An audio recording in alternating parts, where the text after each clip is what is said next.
to your customers, and hopefully they're sending you letters in return and all of that sort of thing. And then, when digital came around, it kind of broke that apart. And I think after many, many years of a kind of a willy-nilly publish everywhere to everyone, just content, I hate to use that word, but I will here. We're getting back to, oh, right, like we serve the readers, and so it's really lovely to have what is truly an old piece of technology, the digital newsletter, back, because yes, we can send it to your inbox and you can reply, and we're back to those old dynamics that worked so very well. I think too, it's a kind of opportunity for the information and other organizations to go deeper on kind of more niche subjects. So if you look at our newsletters, yes, we have, a morning one with some top headlines. We have an evening one that's a wrap up, but our other categories are crypto, creator economy, and AR, VR. So if you're into those, if you're in those industries or you're interested in those topics, that's a great place to get a digest of everything that's going on. And then I think for general newsletters, it's just a way to keep up with the news and all the headlines. I mean, that's how I rely on a lot of newsletters, just for the day-to-day, to give me a digest, so I don't have to go to all these different places to read what's going on. Yeah, I agree with both of those points. So I don't have a lot more to add on that point, other than it is a more true form to kind of what newspapers were back in the day than the element that that we had a few years ago that was more popular, of searching for the news. And so there is a element of discovery, I think, that users like a lot when it comes to newsletters. You are reading, digesting what is most important, that is curated. And I think there's demand for that versus logging onto a website and just looking at the headlines that are in the Wall Street Journal and whatnot. I feel like that use is less prevalent now, and less relevant in some ways. And the other part is there's supply. I think there's a huge supply, for better or for worse, of really high quality newsletters out there. And there is this greater attachment to personalities as well that's emerging. And so people want voice, people want to know that the source of the news that they're getting it from is reliable. And I think having an actual name attached to it is becoming more and more important nowadays. Yeah, those are all great points. And I think from my perspective, and probably a lot of readers' perspective, the advantage is that in the chaos of any given day, I don't have to go looking for the news that I'm interested in. I've already done the work. I've already figured out my interests, and each day it just is served to me by a name, by a brand that I trust.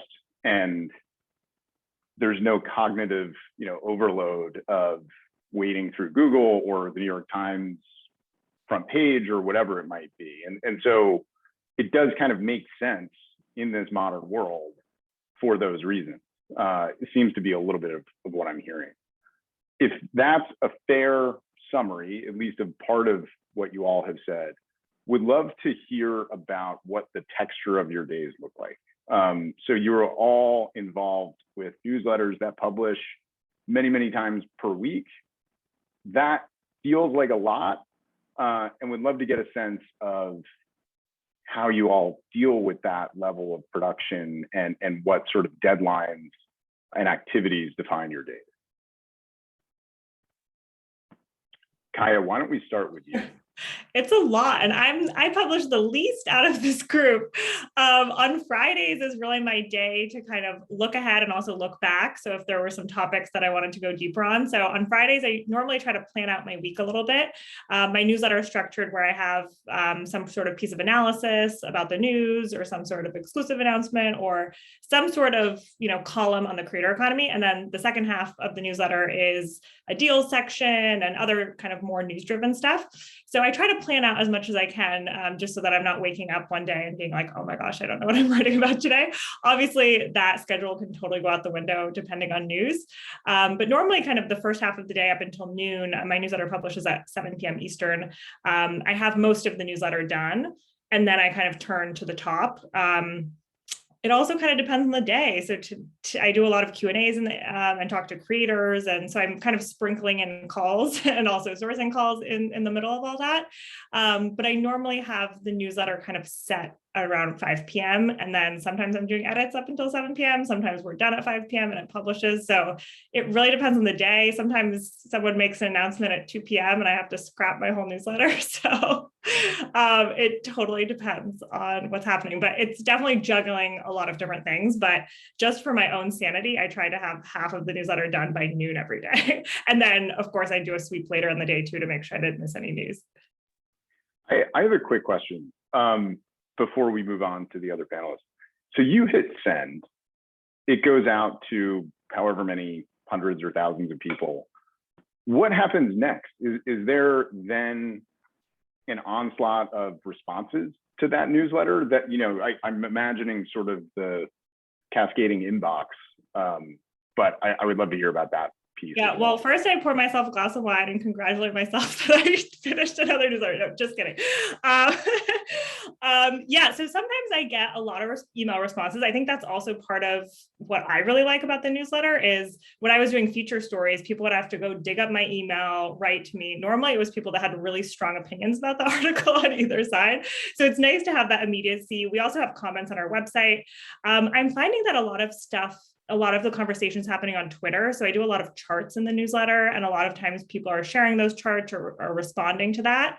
I wouldn't say it's a cascade of emails necessarily, but I do get, and then companies will start emailing me and being like, hey, like we do live shopping too. So I get a lot of that. Yeah, PR folks. Lucinda, how about you? Yeah, so it's funny. We have different newsletters, but similar levels of workflows, and that I think the stress as well is never ending.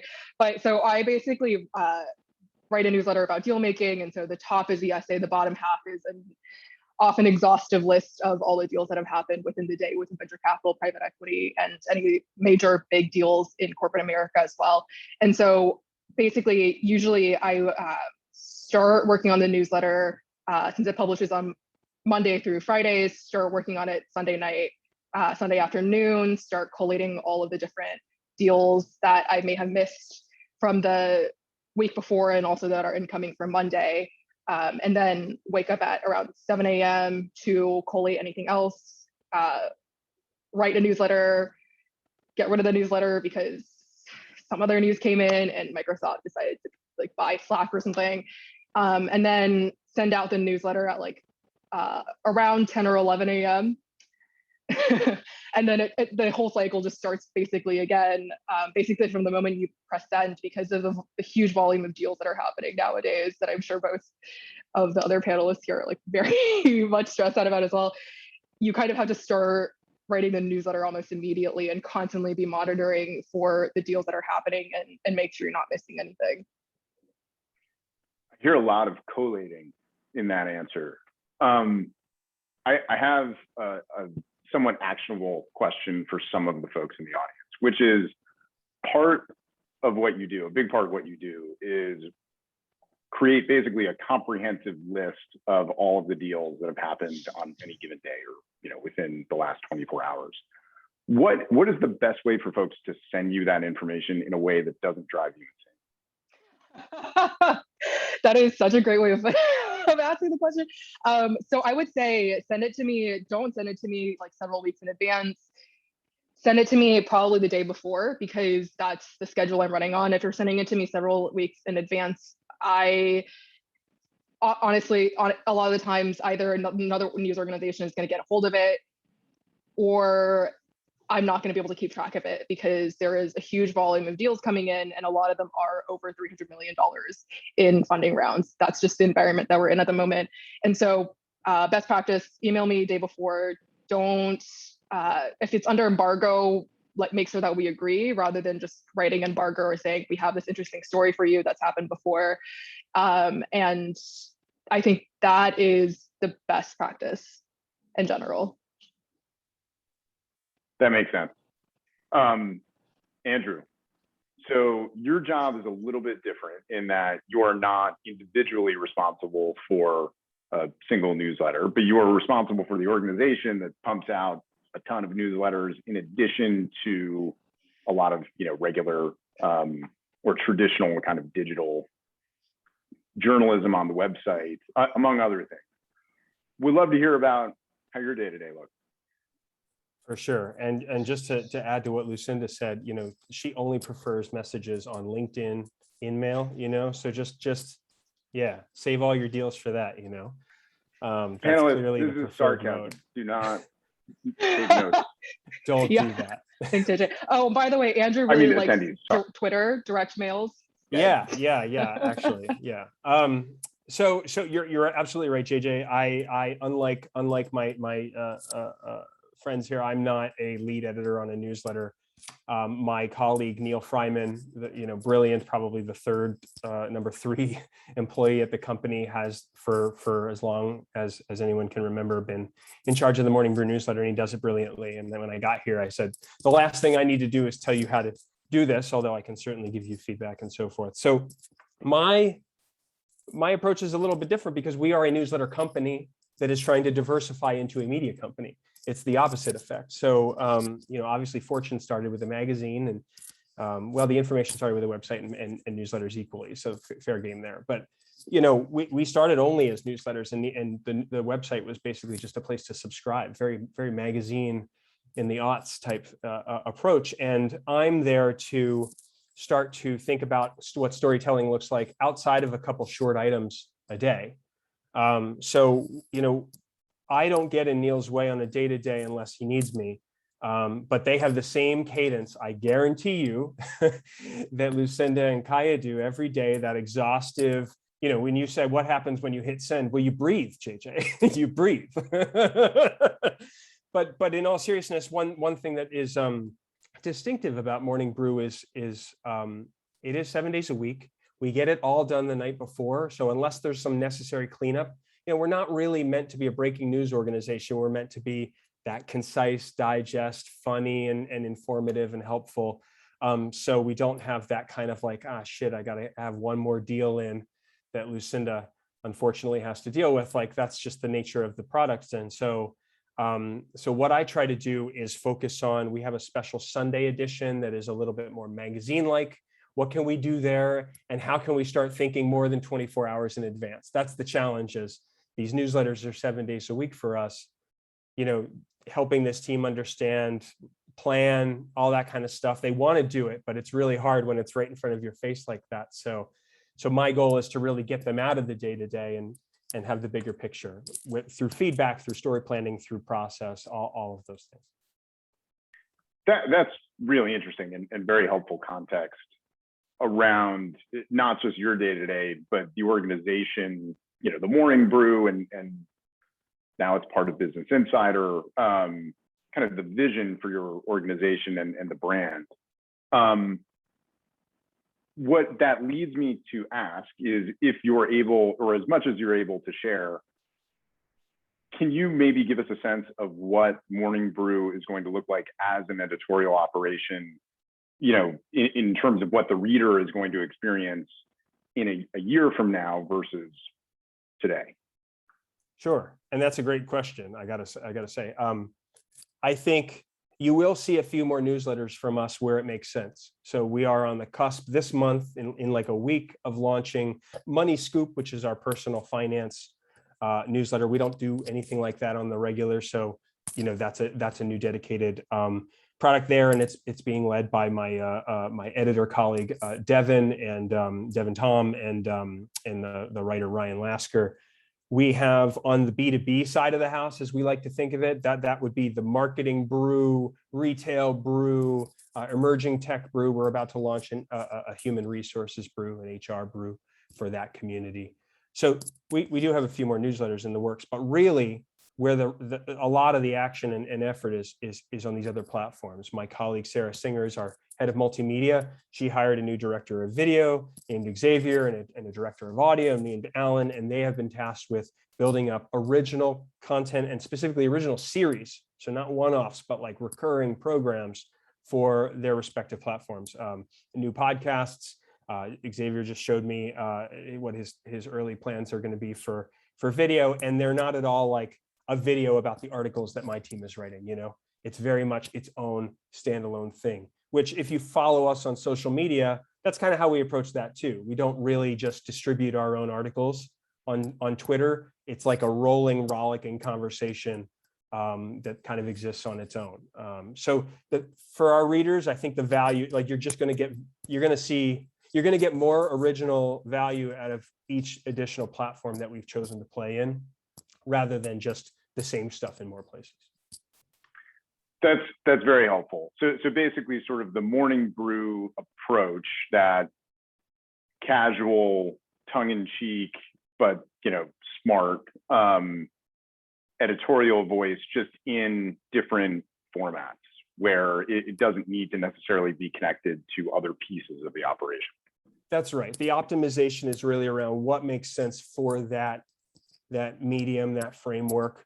Obviously, my colleague Toby telling jokes on Twitter, memes, laser eyes, the whole bit, that makes sense there, but maybe doesn't make sense as much in the formal newsletter, which is more of a digest meant to be helpful and servicey and so forth. So yeah, it's, very much content for the right spot. Great. So I'm going to switch gears a little bit. I'm going to move over to you, Lucinda. And the question I have is, I think everybody on here was once a professional journalist who did not write a newsletter, or was responsible for newsletters. And I would love to hear about what your lives were like then versus now, in terms of, again, sort of the day-to-day, but also ahead of 5 p.m., I think we were talking a little bit about some of the advantages in terms of being able to focus on a topic, being able to build your own personal brand and byline and that sort of thing. And so I'd love to hear about both parts, the day-to-day differences, and also the sort of maybe career or professional advantages or differences of doing this.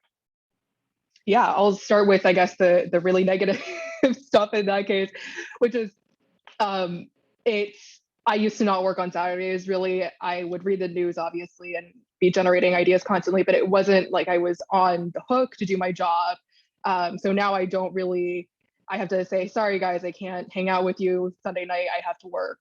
And so it's much more immersive of a job where you're constantly keeping track of what's going on, because you are focusing so much on one single topic. And that for me happens to be deal making. And so sometimes you're talking to people on the weekends more so than before. And in the before times, I used to be writing daily news often and doing other stories on the side as well. But I at least had a Monday to Friday schedule. And I was usually not working until midnight. But sometimes that does happen now because you're trying to get together all the deals of that that happened that day before. Wait, what did Andrew say? But the second thing, yeah, no, I panic all the time. There's constant panic of like, what do I write? Is this the right angle to be taking? Do I have an essay for the next day? And then I think over time that kind of went away a little bit, because usually something comes up, someone somewhere pulls through and decides to like throw $1 billion at a company, which is fantastic. So the negative of that, well, yes, and also, so the positive of that is that you then have your name out there, like Lucinda Shen goes directly into your inbox at this point.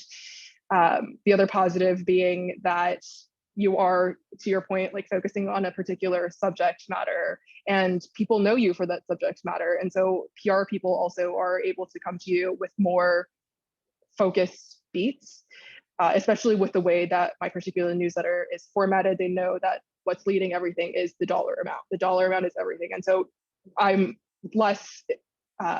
it's less common that I'm getting pitches that are more broad, focused on, oh, what is Robinhood doing wrong or right? It's often more focused on, oh, here's a Robinhood competitor raising this much money.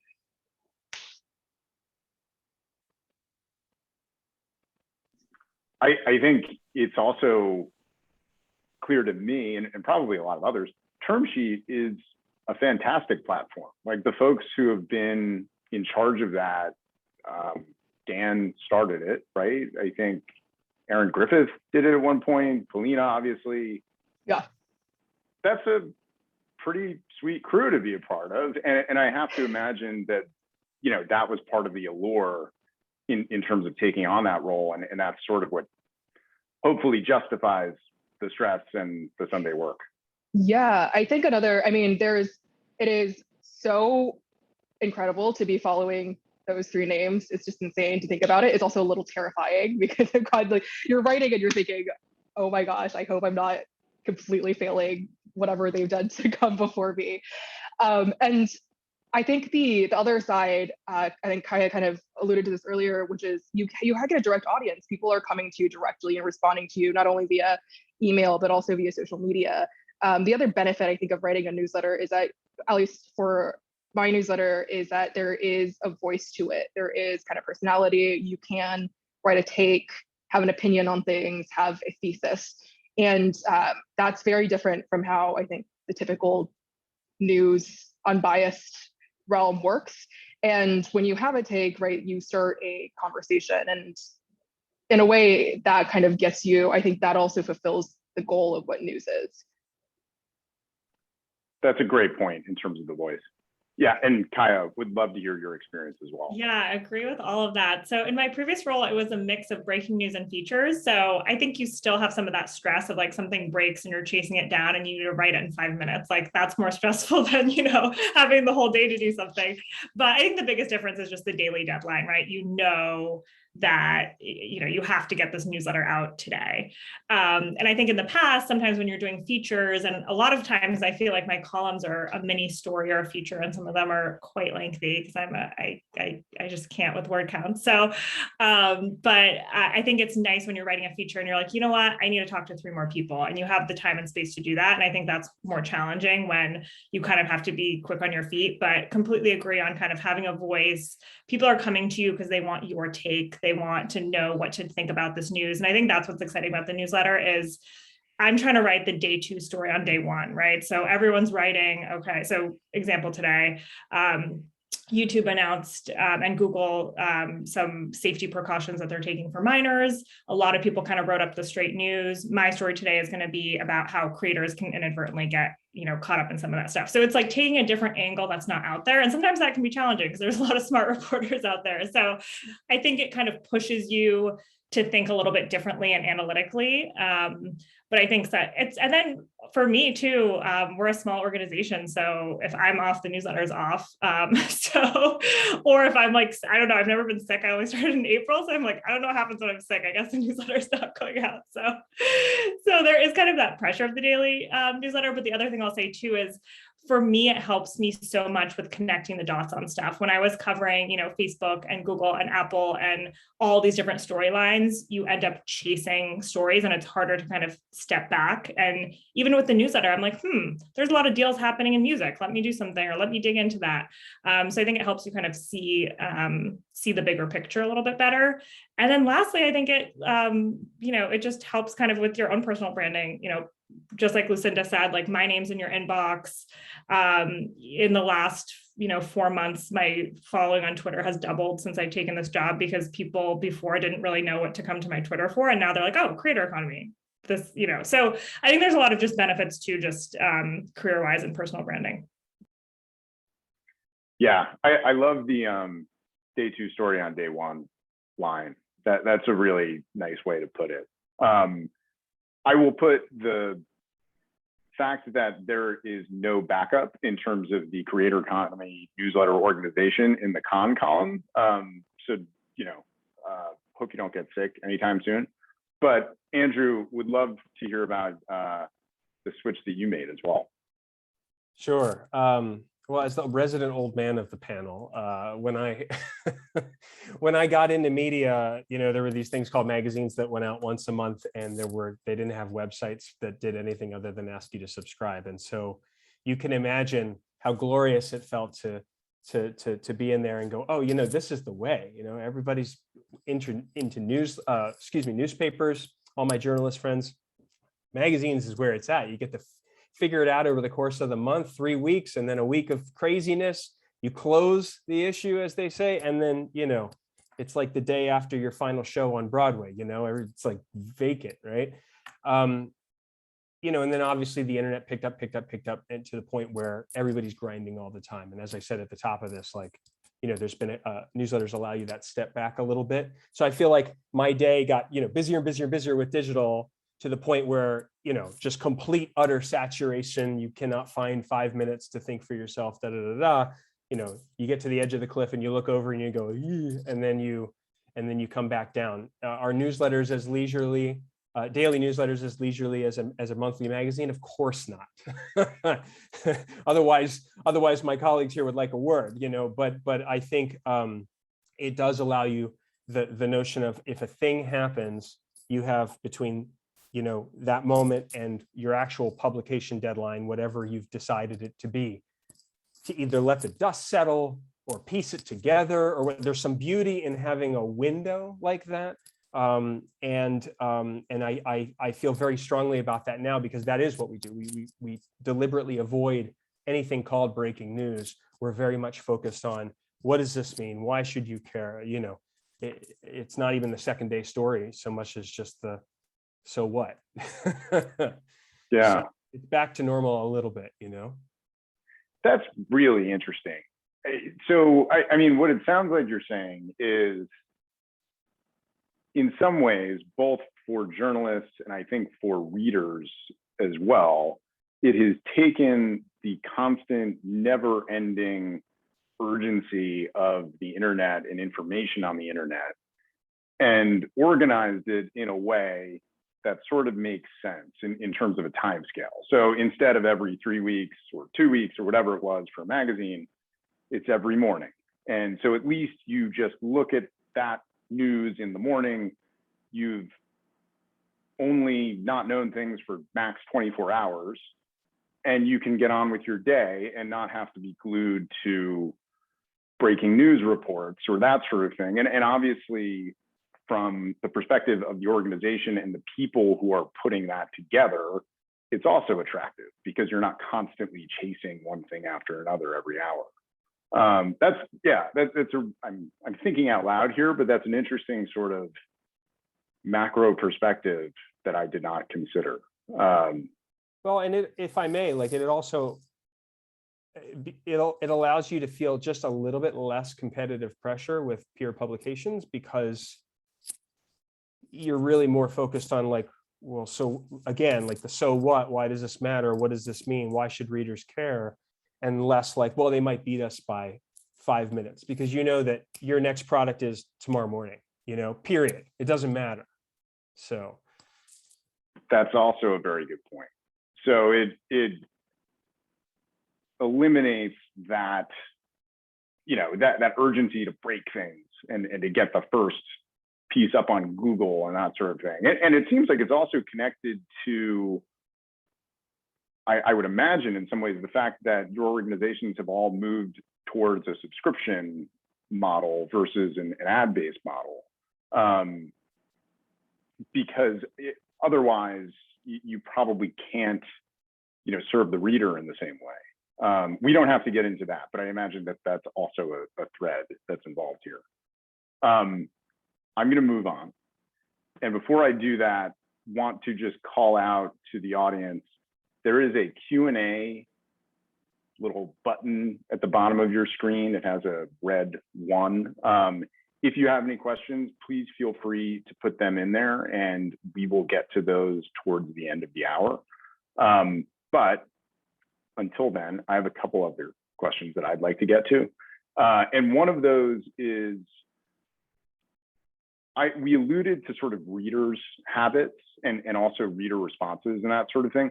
I would love to hear about any observations you have had over the course of your work on newsletters related to what works well in newsletters or for your audiences that may be or may have been surprising to you, and how that might differ versus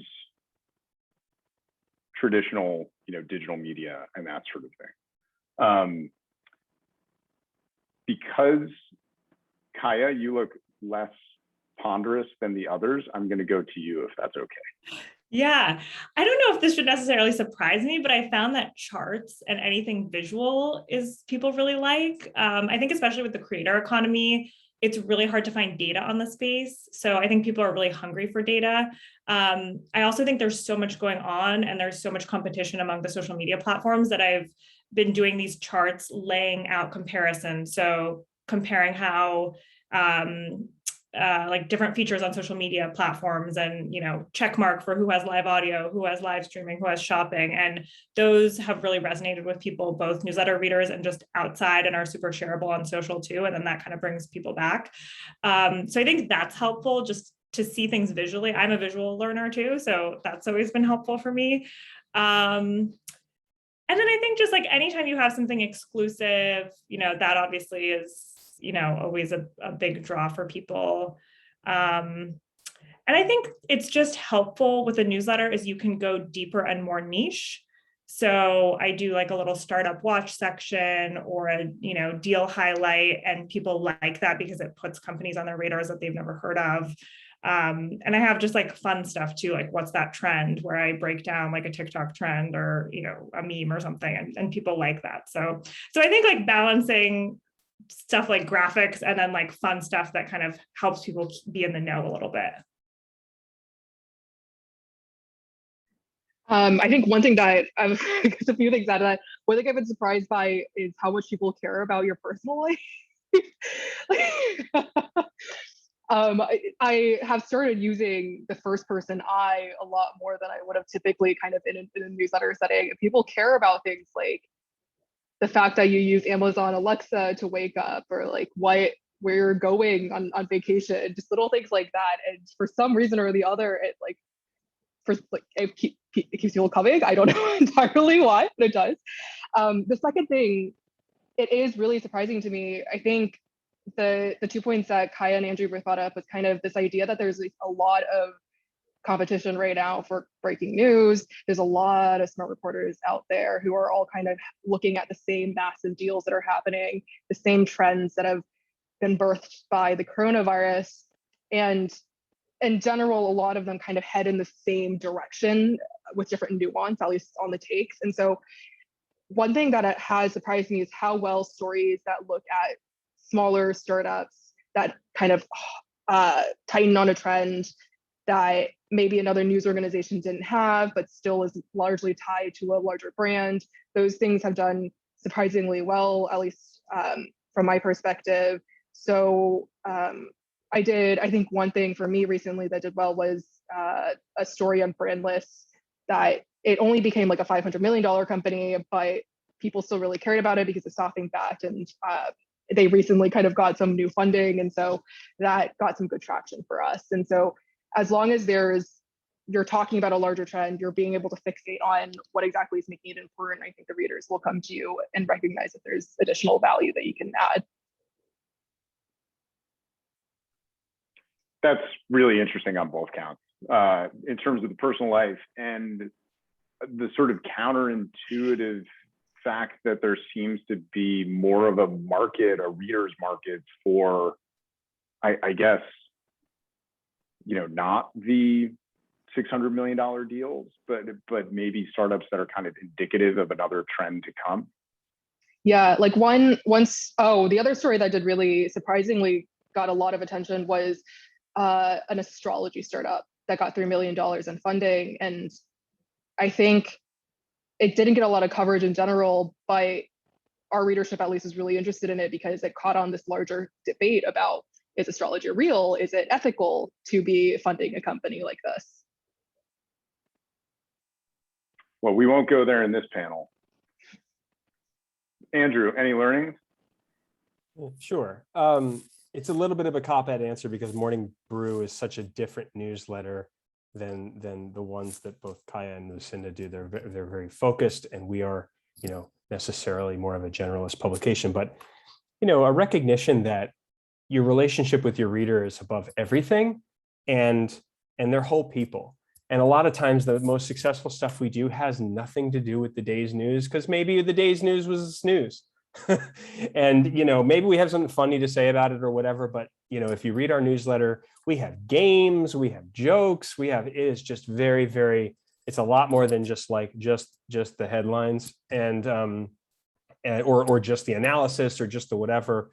And so, and we have an extremely, and I really mean this, I don't just mean this in like a classic way, but like an extremely engaged audience. They email us and tweet at us, and it's just like super intense.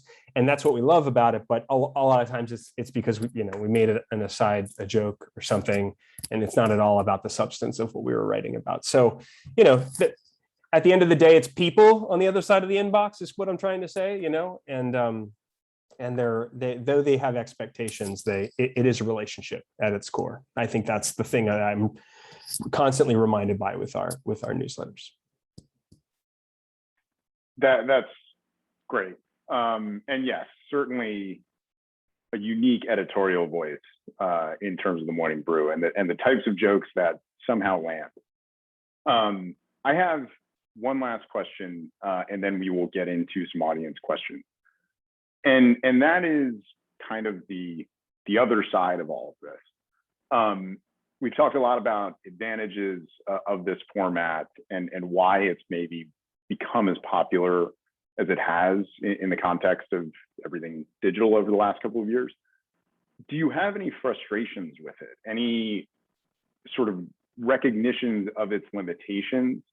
And I guess in addition to that, not to put too many questions into one, where do we think all of this is headed? Do we think we're all still going to be reading as many newsletters in sort of the same way in 5 years, or do we think it's going to look a little bit different?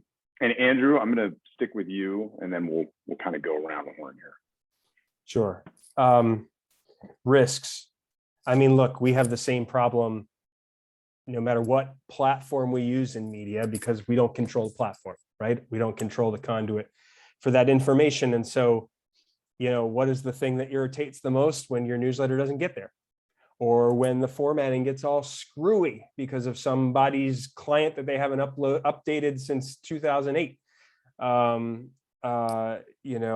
If I hear one more thing in my lifetime about why it's not rendering correctly on Microsoft product here, I'm going to scream, So like, I just, when you can't control the entire experience, it can be challenging. Again, there's analogs to this in old time media. We didn't control the post office when we were sending magazines, so it's not like it's new, but it's definitely a new dynamic. And Apple, Google, Microsoft, and their peers have made it very clear about certain standards that they're shoving us into as far as the so-called weight of a newsletter in terms of how much actual data is being transmitted, and they don't want it to get super bloated, so it's speedy. Well, that's going to limit your formatting. It might limit your length if you like very media-rich things like memes, like we do. A lot of considerations that you feel like you're constantly having to revise what you do instead of just giving them the fullest expression, right? And then JJ, remind me what the second part of your question was. It was risks. The second part was a little bit more about, I guess, the trends going forward. Do we think 5 years from now, well, what do we think this is all going to look like 5 or 10 years from now?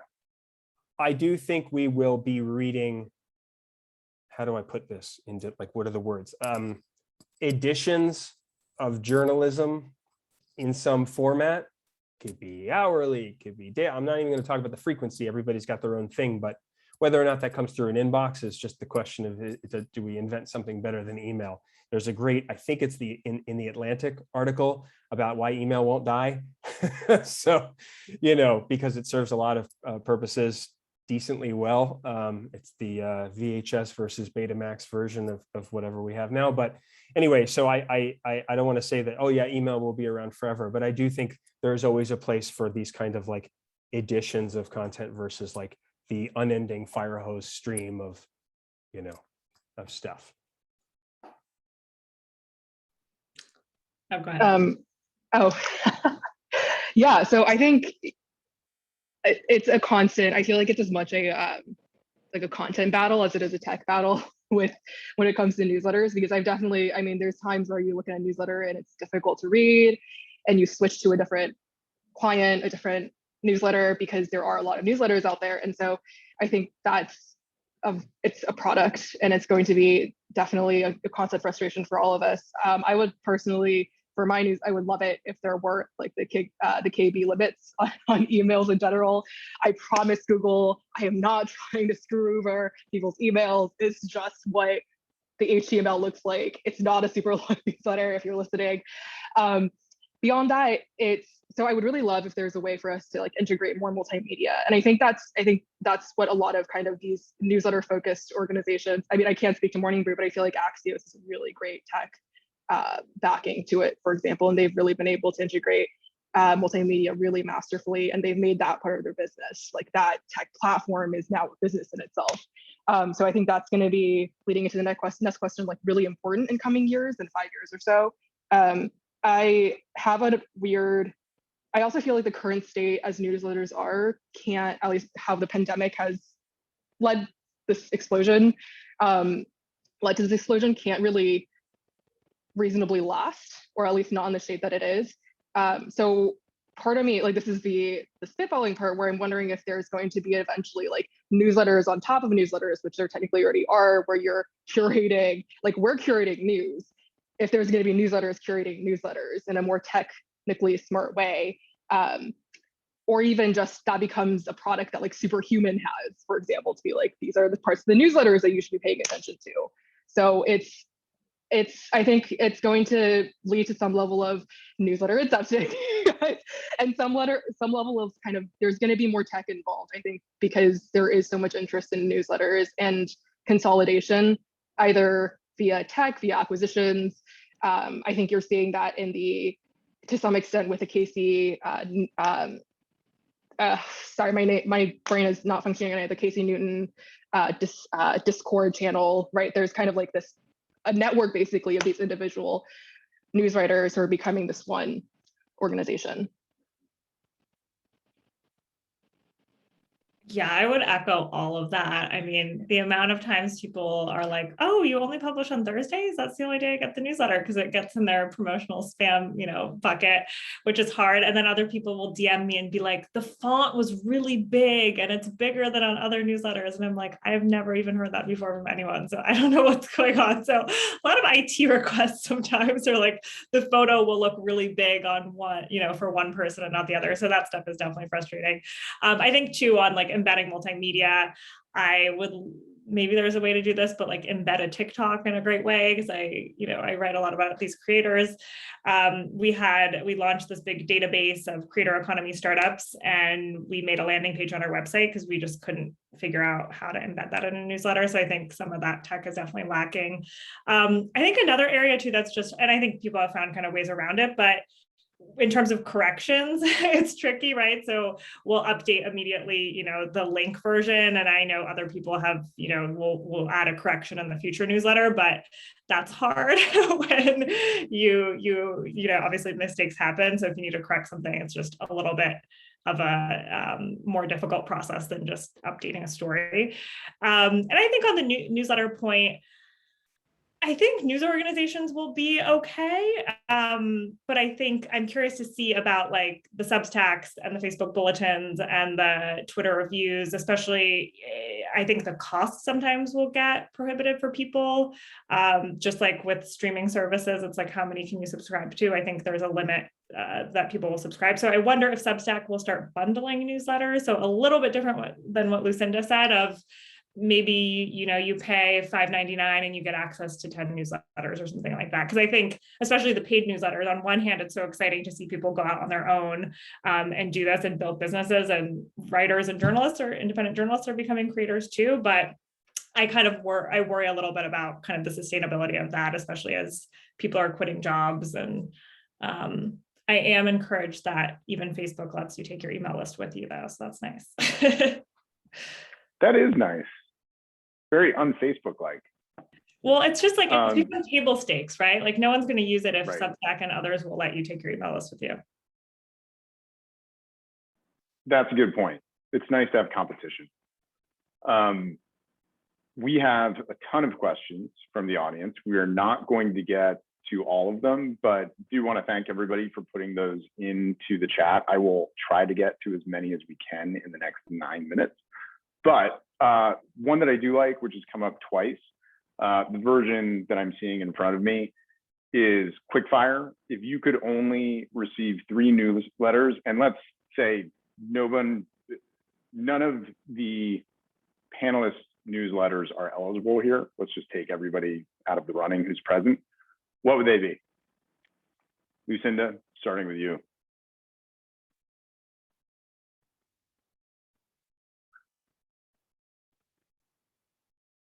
Unmute. Sorry, I just said this is so painful. You My don't have to newsletter limit habits, it to 3. We can just rattle them off. yeah, I mean, my newsletter habits kind of change as well because I don't always read every single newsletter every day. I sometimes skip from space to space. Stratechery, I think, is a big one. Matt Levine over at Bloomberg is fantastic. I've been reading a newsletter, a Substack newsletter called Garbage Day recently, which is really, really great as well in terms of talking about tech and media. I think Legion is a fantastic, like, I guess you would call her a newsletter writer. The list goes on and on. I think I'm only like hitting the surface at the moment. Those are good answers. Yeah, this is so hard. I have some very niche creator ones. So Embedded is a really great one. It's a Substack newsletter and it's about internet culture. The Published Press, which is written by Colin and Samir, who are 2 YouTubers, and it's basically about the creator economy from the creator perspective. I read a lot of Axios newsletters. Sarah Fisher's Media Trends is really excellent. There's so many. And I read, the New York Times has one called The Great Read, and it just highlights one really excellent piece of feature writing. So I really like that because I'll miss features like that. And it's just one story, it's so short, and you either are like, oh, that's interesting or not. So those are my top of mind recs. That's a great one to throw into the mix, where you actually sit for a couple of minutes with the piece of journalism that they've highlighted.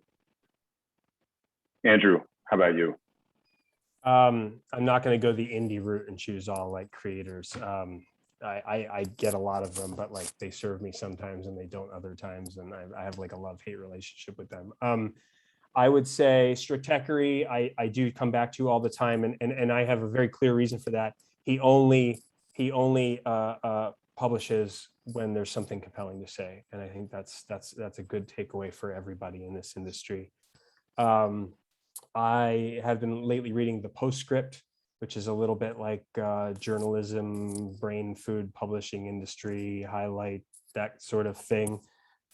Relevant to folks on this panel. I don't know about those in the audience. And then this is a bit counterintuitive considering their history and mandate, but I continue to get the Monocle Sunday daily newsletter. I can't remember exactly how frequent it is because I don't read them all, but they were so anti-digital for so long that just saying the Monocle newsletter is surprising enough. But I have always liked reading them because they don't have an American perspective, and so much of American media is so strictly US focused. We barely pay attention to Canada.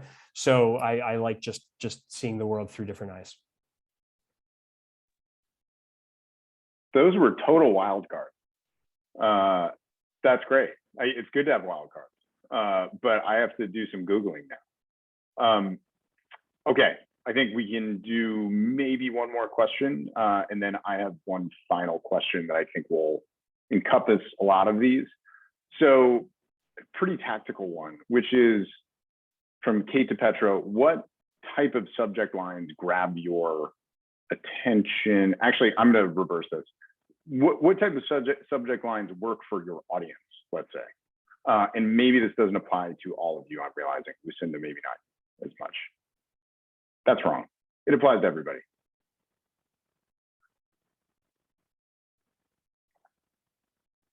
Yeah, I guess since I got some calls out there, I'll start. Yeah, so we actually did have no subject line for a while, so JJ was right. We just had the date because we found that for some reason or other people still clicked open. But we've recently started using subject lines in part due to the support of our fantastic new newsletter editor, Ashley Stilla. So I found that the slightly irreverent headlines work really well, the ones that are conversational, I think, versus the more kind of straight up news headlines that have been more typical in the past. That makes sense. This is the ones we write, not the ones we see. This is the ones you write. That's exactly right. Yeah, so I do a lot of Q&A, like regular Q&As in the newsletter, and sometimes we'd say like Q&A with X person, and I think that doesn't resonate as much as like what was their takeaway, like what did they say that was interesting. So that's one. I don't know that I have a great answer for that. I think we're just experimenting and just, I agree that the one that's just kind of the newsy is kind of like, what's the takeaway of this? Like, why should someone care to click on it? I think that's the issue with headlines too. It's always a challenge to write something like that without making it clickbait, right? Like, and we're like the ultimate of this. Like, this is as far as you go, because all we do is offer mysterious subject lines. Like, I'll read you a couple of them because they're very, mysterious very brief. is okay. I like. We all scream, wait a minute, delayed, be well, hard fork, passing through. You're always just like, wait, what's this about? And you read it anyway. Do we need to do that? Probably not, because everybody's, our audience is engaged enough that, we're certainly not like trying to artificially compel them, but it just matches whoever said it. The irreverence is a big part of our brand, and it carries all the way through to that. It is an elegant way to lure the reader in, I've found, where I often click into it and I'm wondering what the hell that headline was even related to. And then I find out, 3 sections down. But it's not you'll never believe, it's not that crass. So I actually really like it. But the one that really tripped me this last week, I even gave it in our review of the week's newsletter. So that's a lot of wood. And I said, I think that's the only newsletter that's ever been published with that subject line that's not from this old house. So that's good. Okay, so we have 2 minutes left, and this is something that I know a lot of PR folks in the audience are asking, because I've seen at least 3 versions of this in the questions, which is the sort of necessary, what's the best way to pitch you question, and we can do this very quickly. And Andrew, maybe we'll start with you and we can go around. I hate to say it, but it's really just figuring out what we do and what we do best. Unlike my colleagues here, news is not our stocking trade. We're riffing, we're doing whatever. We're just pushing into original now, which means we're going to lead only with things we think are going to resonate with our audience. We're not going to do them because we feel we have to, or we have an obligation to cover a certain area. We have zero obligation for anything. Big companies, small companies, entrepreneurs, whatever. We're only going to do it if we think it's worthy and fun versus anything else we do. So if it's not screamingly interesting to you from the get-go, I realize we're talking about pitching here, then it's probably a pass. Don't even bother. Nice. Kaya, how about you? I think it seems so basic, but I only write about the creator economy, right? Like, I get pitches about like men's fragrances. And first of all, I don't know who's writing about men's fragrances, but it's not me. So I think just things that are relevant. I also think like a personal pet peeve too is where it's like, hey, look at our awesome feature in Bloomberg Business Week. Like, do you want to write about this company? And it's like, well, what's new? So I think it's fine to point to previous coverage to kind of give some context, but I think just, what's new and why is it relevant to my beat and what I cover? I mean, it's so basic, but a lot of people miss the ball on that. Yeah, agree to all of the above. I think especially to that point on just because another news organization covers you doesn't increase your chances of being covered. I think if anything, it decreases it unless you have something to say. Like, just because another news organization covered you doesn't increase your legitimacy as a company. And so I think for me, we covered a little bit of what kind of gets me going, at least what works for my newsletter.